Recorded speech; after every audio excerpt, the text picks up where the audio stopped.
I think that we need to be clear on our position here that they have punked us out for too long. And they have let our silence be consent. We cannot be silent anymore. That's right. All right. This bus is so crowded that we're almost standing breath to breath at times.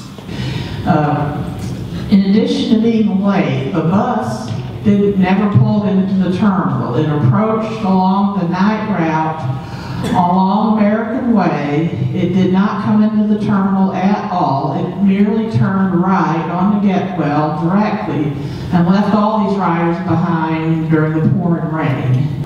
Although cities that I live in, this works for the public transportation system on the planet. It takes me 2 hours now to get to work. I'm a substitute teacher.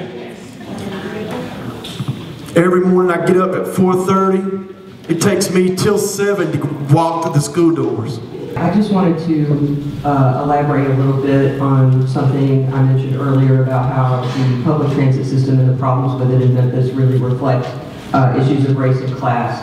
I think it's important for us to remember that the bus routes that we have still reflect the Jim Crow era when domestics were taken out to East Memphis, and the bus routes typically run east-west. For people to try to get north and south, they have to come downtown and take a different bus. One thing I do want to give you a feedback from the bus drivers, and I don't know how we can help or whatever, but they do not have a lunch break at all. And when they stop to get those sandwiches or whatever, it's making people late for their jobs. I'm tired. By 12 noon, I have to deal with kids, and I love my kids. Sometimes I can't get to them because the bus passes me right up, or they don't show up at all. Well, it ended up that I wasn't able to make my meeting because of the trolleys not working and a bus not wanting to pick me up. Later on, this is something that people with disabilities, with mobility impairments, and the elderly confront almost every day.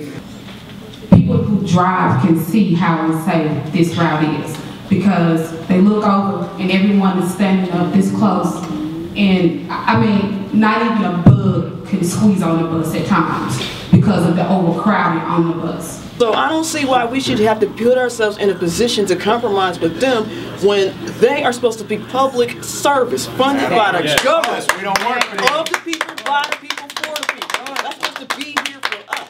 So really they're supposed to be stewards of that, and they are abusing their office. And if the mayor has a problem with it, we'll just have to take that up in election time too. That's right. We deserve better. You may be one, but you're one as Rosa Parks was one. And they told me, oh, the little button on the board doesn't want to bring the lift down. And I told them, well, you know what? You're going to have to get off that ramp, off your seat, and bring down that ramp manually. That's right. He's all like, well, you're going to make me late.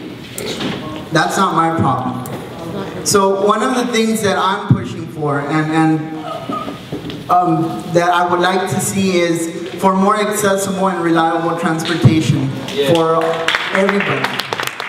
They would go up on the bus fare, they would change routes and say, well, we had a survey on it, but the survey really doesn't reflect the true bus riders. It reflects maybe a poor sample version of folks who are tourists. It is unacceptable that transit-dependent folks, the majority of whom are people of color and people of lower incomes, are not being served by this system, and we will not stand for it.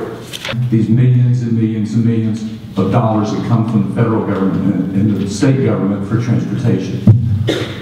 I think that you should understand that Memphis has the same vote as Piperton does.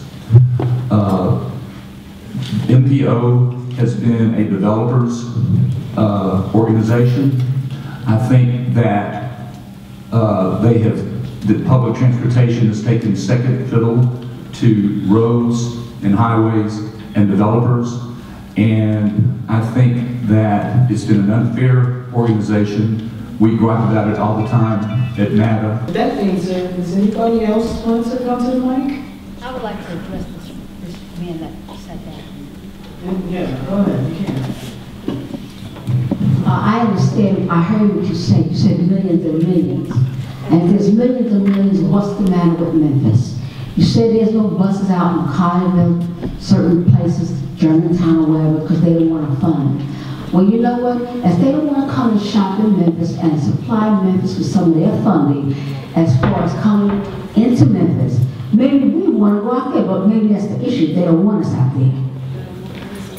We need to change things at the level of a class consciousness and really understand that the majority of people in this city who rely on public transit that public transit is a human right, and they deserve to be served well in every way. We need to change the mentality of there's not enough funding and say, well, let's go get more funding. Let's fight for it.